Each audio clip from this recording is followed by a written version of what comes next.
Otep à tous, bien-aimés frères et sœurs. L'Europe ne veut visiblement pas la paix en Ukraine. Les pays européens, les chefs d'état-major de tous les pays européens se sont retrouvés en Grande-Bretagne pour voir dans quelle mesure ils pourraient éventuellement attaquer la Russie pour mener une guerre.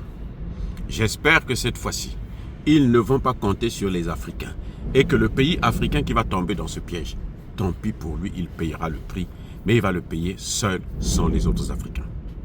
Nous entendons dire, beaucoup de gens nous disent qu'il faut que nous puissions être unis, mais nous savons aussi que l'unité dépend de la volonté de deux parties, ou plus.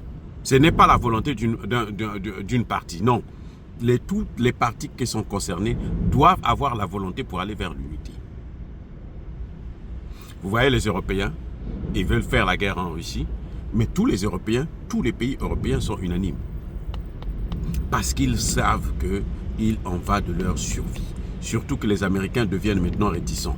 Les Américains ont leur guerre à eux. La guerre pour sauver le dollar. La guerre commerciale. Et même la guerre militaire. Parce que les Américains, dans le domaine militaire, sont en retard. Les amis, c'est une situation terrible.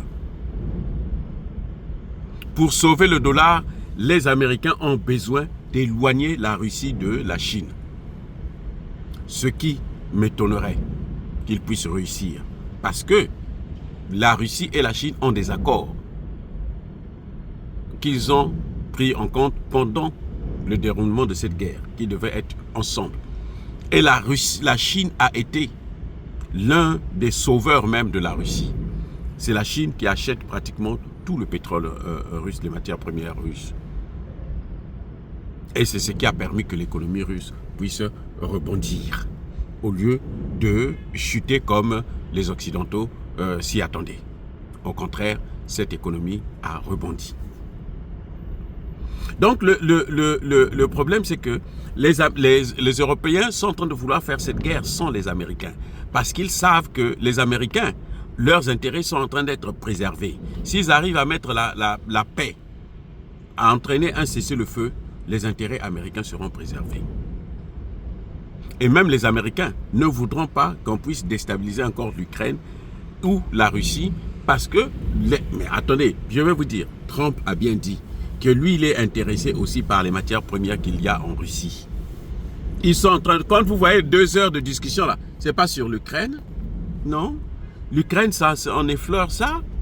Les 2 heures de discussion là, c'est les États-Unis qui veulent acheter les terres rares en Russie aussi. Et oui, ils veulent investir en Russie pour relancer leur économie, pour rivaliser avec les Chinois. Parce que les Chinois sont en train de tout prendre. En Afrique, en Russie, et un peu partout.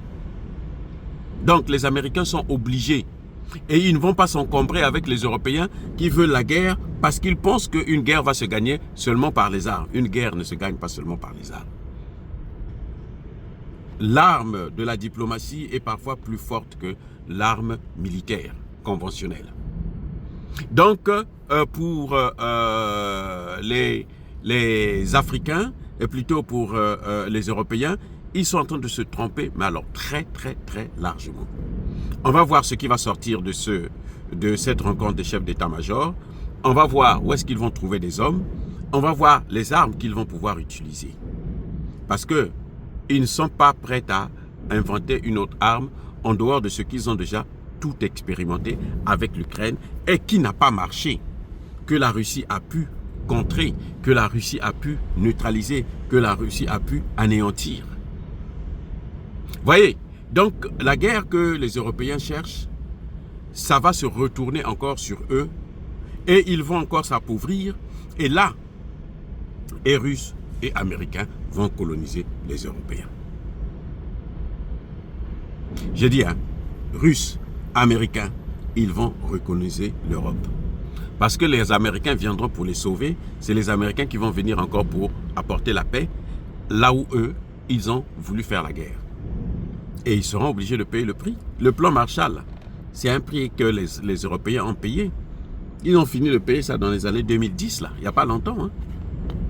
Depuis 1945 jusqu'à aujourd'hui.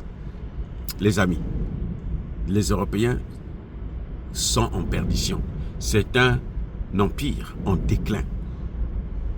Et leur chute risque d'être plus spectaculaire que ce que nous attendions. Parce que leur maître américain est déjà en très très grande difficulté. C'est pour ça que les États-Unis sont prêts à tout pour acheter beaucoup d'armes afin de relancer leur économie et de redonner une certaine valeur au dollar. Ce qui sera très difficile parce que le dollar a perdu la confiance qu'il avait dans le monde. Parce qu'à force d'intervenir dans le monde n'a plus confiance au dollar américain. Le monde préfère se passer du dollar américain. Soyez bénis, abondamment bénis par le Dieu des Kémités, par nos ancêtres angélisés. Vive l'Afrique éternelle, j'ai dit et j'assume.